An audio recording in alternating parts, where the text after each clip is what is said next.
Welcome back to the Urban Farmyard, where the city girl goes country. In today's video, we're talking about the policy we have on dealing with pregnant mother cats. Let's go take a look.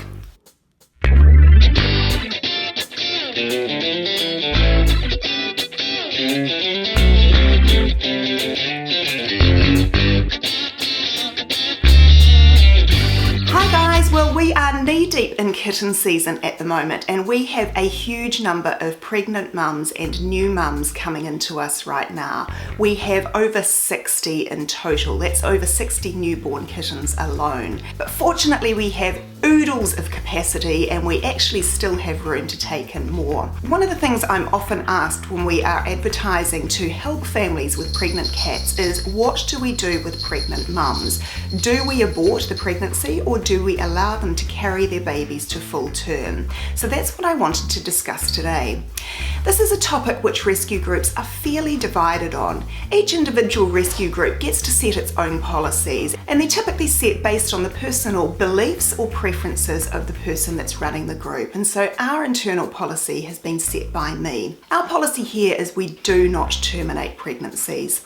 The reason why we don't terminate pregnancies is by the time a mum cat is big enough to visibly show that she is pregnant, the kittens tend to be quite advanced. The pregnancy period for cats is only 60 days, so kittens develop really quickly. They develop a lot more quickly than human babies do. And so in my view, by the time a mum cat is showing that she's pregnant, the kittens are already quite advanced, and they're advanced to a point that I'm simply not comfortable terminating.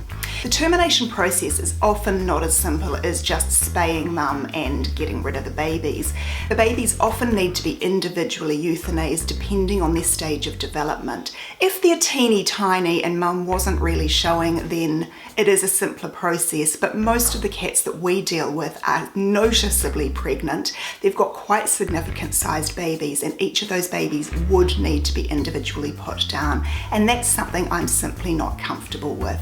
Instead, what we do is we have quite big maternity suites for each of our mums. What we do is we hold them here in our rescue centre, we get them onto a really good diet, and we just wait until their babies are ready to arrive. We then help them raise their babies until the babies are 10 weeks old. At that stage we have mum de-sex to guarantee that that's the last litter she ever has, and we de-sex, vaccinate and microchip each of the babies. It does mean that yes, there is another litter of presumably unwanted babies being born into the world, but we make sure that we have really good processes in place to ensure that those babies will be adopted out to loving families once they're 10 weeks old. We've also made sure that we've got really good capacity here at the rescue centre, really good sized maternity suites, loads of food and loads of volunteers to help us look after the mums and their newborn babies until they're ready to be weaned. That's just our internal policy. We know that other rescue groups have different policies, and there's nothing wrong with those policies at all. They're generally set by the people that are running the group, knowing what their personal beliefs are, and also being mindful of the resources that they have available to make sure that mum and babies are looked after. So I hope you found today interesting, and I'll see you back here tomorrow.